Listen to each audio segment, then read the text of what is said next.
Pues buenas tardes a todos, queridos oyentes. Seguimos con ustedes después de haber abordado esta primera parte interesantísima, donde hemos tratado sobre todo la cuestión de Irak. Vamos a entrar en esta segunda parte y el coronel Collins nos va a tratar un tema verdaderamente interesante, que además tenemos que tener muy presente los colectivos cívico-militares por la presión que estamos recibiendo, pues por la ley de memoria democrática y todas estas leyes censoras, que es el hecho de por qué el Frente Popular perdió la guerra civil. Es una cuestión que tenemos que tener bien presente para poder rebatir cuando somos señalados y cuando somos increpados por estos necios que no saben nada, no tienen, pero que se creen insuflados de la verdad y del dogma de su conocimiento, y no son nada más que lerdos, ignorantes, que no saben nada. Así que, mi coronel, por favor, ilústrenos. Adelante, mi coronel. Bueno, pues a los contertulios de esta tertulia no les voy a ilustrar nada porque lo que voy a decir yo lo saben de sobra y más. Pero como últimamente he detectado una ofensiva por parte de los medios del gobierno y afines que están sacando constantemente temas relacionados con la guerra civil, pues les voy a contar lo primero, cómo empezó el conflicto. Pues empezó porque la vida cotidiana de las personas normales pues se fue deteriorando desde la Revolución de Asturias sucedida en 1934. Y sobre todo con la llegada del gobierno del Frente Popular en 1936, coalición de todos los partidos de izquierda, una especie de pacto Frankenstein como el que hay ahora en España, y que había accedido al gobierno tras unas elecciones fraudulentas. Se puede decir así porque está perfectamente demostrado por libros, vamos, que lo han dejado claro. La vida era imposible. Había una situación de violencia y de malestar generalizada. Tiroteos en las calles, quemas de iglesias, quemas de periódicos de derecha, quemas de cosechas. Los obreros que no pertenecían a los sindicatos marxistas no podían acceder al trabajo. Las señoras que iban a misa eran insultadas por energúmenos socialistas y anarquistas. Los asesinatos de políticos estaban a la orden del día. Los líderes de los partidos de derecha tenían que cambiar frecuentemente de domicilio. Los diputados iban a las Cortes con pistola. Las huelgas políticas eran constantes. La vida era imposible. Los más elementales derechos civiles eran conculcados constantemente por los izquierdistas que pensaban que la República era suya. Y como el gobierno del Frente Popular no amparaba a los ciudadanos, pues los ciudadanos decidieron mantener sus derechos por sí mismos alzándose. El desencadenante fue el asesinato por miembros de las fuerzas de orden público y por pistoleros del PSOE, de uno de los jefes de la oposición, don José Calvo Sotelo. Parte del ejército se sublevó y con él gran parte del pueblo, que de ninguna forma quiso ser laminado por la otra parte. La división que políticos demagogos y sin principios habían causado en el pueblo español era profunda y dio lugar a la guerra civil. En principio, el gobierno del Frente Popular tenía todas las de ganar. El alzamiento había fracasado en las zonas más ricas y pobladas de España. Toda la industria pesada estaba en su zona, que también tenía la mayoría del ejército, de la armada, o sea, de los buques de guerra y de la aviación militar. Las reservas del Banco de España, y tenía también las reservas del Banco de España que respaldaban la moneda republicana. Y sin embargo, pues perdió la guerra. Y les voy a contar brevemente por qué. En la zona nacional, que así se llamaron los alzados, se instituyó una organización estatal eficiente y mínima, en Salamanca en principio, servida por tecnócratas competentes, muchos de ellos huidos de la zona republicana donde eran perseguidos por ser de derechas. Era mentira, la mayoría no era de derechas.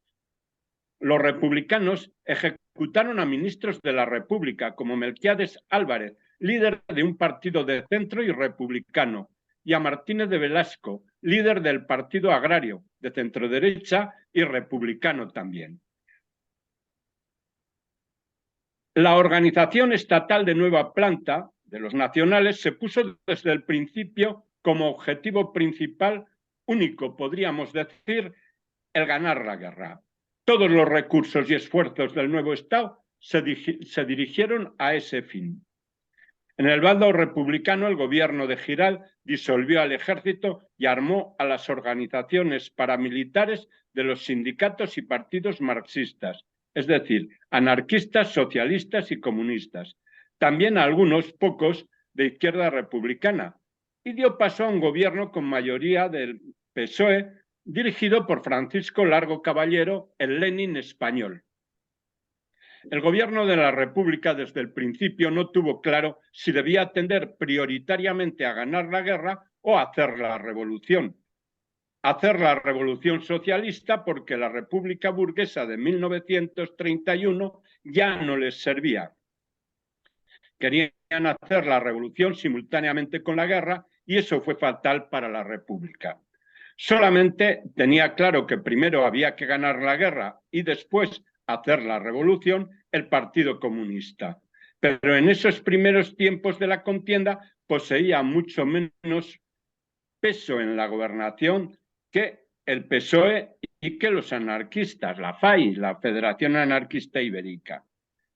Bueno, cuando se hizo con el control del PSOE y del gobierno Juan Negrín, que era un socialista próximo a los comunistas, y los propios comunistas respaldados por la Unión Soviética, y se propusieron ganar la guerra, ya era tarde. El gobierno de la República, en la primera fase de la guerra, perdió totalmente el control de su zona, que lo ejercieron pues infinidad de grupúsculos y, por supuesto, tanto en Cataluña como en Vascongadas, llamada Euskadi por los separatistas, actuaron estos como si fueran naciones independientes. En Aragón se creó el Consejo de Aragón, que ejerció un poder casi soberano. En Asturias crearon el Consejo de Asturias, que luego absorbió a León. En Valencia, el Comité Ejecutivo Popular. También en la Andalucía republicana y en Castilla la Nueva surgieron juntas y comités que hacían la guerra por su cuenta. Esto fue una de las causas por la cual las columnas nacionales tuvieron éxitos espectaculares al principio de la contienda y que llegaran casi a tomar Madrid. Con las fuerzas que se formaron, pues ocurrió el mismo proceso anárquico. Les doy un ejemplo. Hubo milicias de artistas de variedades de la UGT, Batallón de Artes Gráficas, Batallón de Artes Blancas, que eran los panaderos, Batallón Aida Lafuente, Unidades Taelman, todos estos eran líderes comunistas, Batallón UHP, Batallón 1 de Mayo, Columna Tierra y Libertad. La anarquía militar fue absoluta. Su divisa era milicianos sí, soldados no. Las unidades nacionales fueron los regimientos de siempre, completados con voluntarios. Hubo unidades exclusivamente de voluntarios, como los tercios de Requetés, pero en todo caso con mandos militares profesionales. A partir de mediados del 37, las fuerzas de la República mejoraron al crearse las brigadas mixtas y el Ejército Popular de la República. Persiguieron las unidades intensamente politizadas a través de los comisarios políticos que tenían todas las unidades militares y que la gran mayoría de ellos pertenecía al Partido Comunista. Y también con la llegada de las brigadas internacionales, que formaron la Organización Mundial del Comunismo, la Cominter, pues reclutó por muchos países. Además, tenían asesores rusos, que algunos fueron generales famosos en la Segunda Guerra Mundial. Concretamente aquí estuvieron Kuznetsov, Zhukov, Rokossovsky y bastantes más. Un historiador bastante imparcial, pero proclive a los republicanos, José Manuel Cuenca Toribio, escribe: en la mayor cualificación en términos globales de los jefes y oficiales del ejército nacionalista con relación a los de sus oponentes, estribó innegablemente una de las claves de su triunfo. Bueno, lo retuerce mucho, pero al final lo dice. Los generales fueron de gran competencia. Daré unos nombres: Asensio, García Baliño, Aranda, Yagüe, Alonso Vega, Muñoz Grandes, Barrón, Martín Alonso, Ríos Capapé, etc. Estos jefes de las grandes unidades. Y de Estado Mayor, pues Barroso, Vigón, Medrano. Casi todos eran coroneles o tenientes coroneles al principio de la contienda. Los oficiales provisionales, es decir, los de más bajo nivel o rango, fueron también muy superiores a los del bando republicano. Fueron excelentemente bien formados por el general Orgaz. La dirección del generalísimo fue impecable. Tenía claro que en aquella época la defensiva era más fuerte que la ofensiva. En 3 batallas decisivas, que fueron Brunete, Teruel y el Ebro, destruyó al ejército popular de la República. Supo conseguir superioridad en los lugares clave y en tiempo oportuno, lo cual daba la impresión a sus oponentes de que los nacionales tenían mayor cantidad de medios, cuando en términos generales no era así, estaban bastante igualados. Los hechos de valor heroico, como el sitio del Alcázar de Toledo, del cuartel de la Montaña, de Quinto y Belchite, del cerco de Oviedo, del cuartel de Simancas, no se dieron en el lado republicano. En fin, para mí estas son las causas principales por los que la República, dirigida por el Frente Popular, perdió la guerra civil. Pues ahí queda dicho. Muchísimas gracias, mi coronel. Además, se ha ceñido usted al tiempo establecido 10 minutos de una forma castrense, totalmente. Muchísimas gracias, mi coronel. Y para todos los colectivos cívico-militares, queda ahí claro ese posicionamiento. Es muy importante que tengamos clara, digamos, como digo, ese planteamiento para poder responder. Y el coronel Collins nos ha dado, sin duda, muchos, pero que muchísimos argumentos. Muchísimas gracias, mi coronel, como siempre, por su concreción y sobre todo por dejar esos puntos importantísimos a ese respecto. Y entramos ya en la tercera y en la última parte, no menos importante, de este programa de la Pica en Flandes, con el que empezamos las Pascuas. La Pascua, que es la intervención de don Fernando Platón, que va a seguir hablando de los mercenarios en el tercer milenio, y en este caso seguirá exponiendo sobre la compañía Wagner, que está luchando en Ucrania. Así que tenemos por delante 10 minutos. Don Fernando, por favor, por ajustarnos al plazo establecido, adelante. Bien, pues trataremos hoy, pues el tema es largo, esta actuación de la compañía Wagner, pero no en Ucrania, porque además la información que tenemos sobre Ucrania es realmente escasa y deficiente, pero sobre todo donde ha sido el principal campo de actuación de la compañía y sobre todo de su crecimiento e ingresos, que es su actuación en África. Donde ha actuado en numerosos países.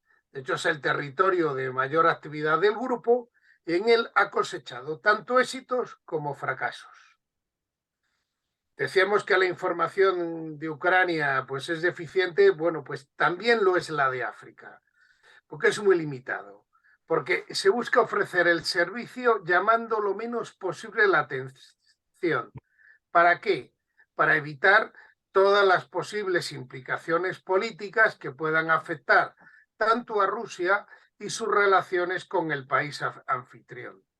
Por lo tanto, se conoce parte de sus actividades, pero de otras hay una información muy deficiente y que a veces se conoce simplemente por filtraciones en redes sociales o la extraña presencia de occidentales de apariencia eslava en fotografías, en actos o en actividades en esos países.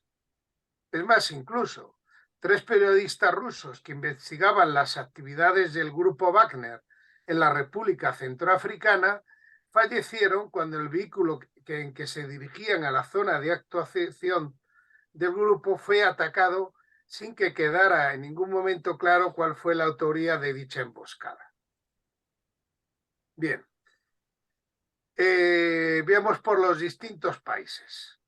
El primer país en que empezaron a actuar fue en Sudán en 2017, que es un país que cuenta con estrechos lazos con Rusia, con el cual incluso ha llegado al acuerdo para establecer una base naval en el Mar Rojo.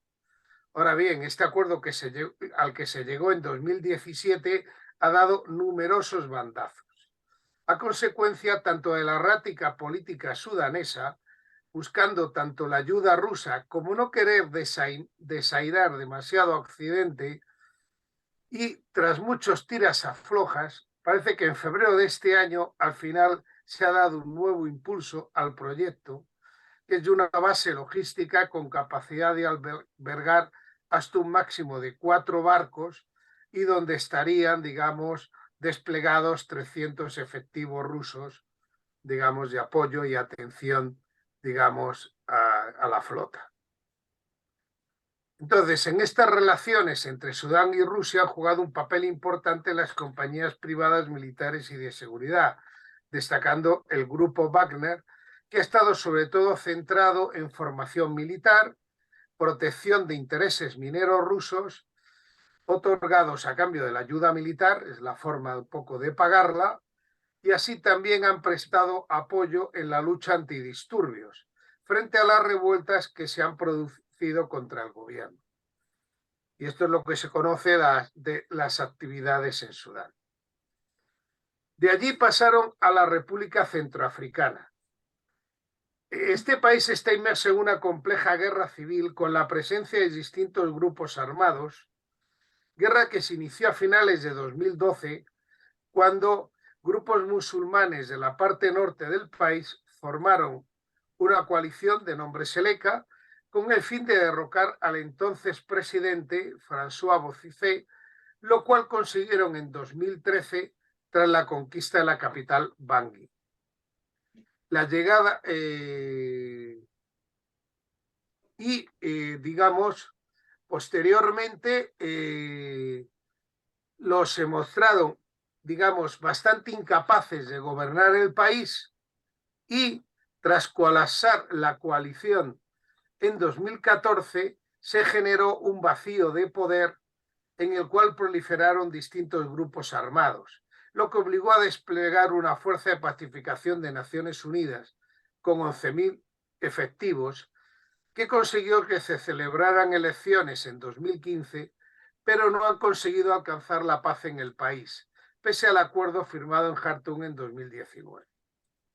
Los conflictos se avivaron en 2020 con el intento del anterior presidente Bozizé de presentarse a las elecciones, lo cual fue rechazado por la Corte Constitucional, al pesar sobre él una orden de detención internacional y sanciones de la ONU por crímenes graves como torturas y asesinatos.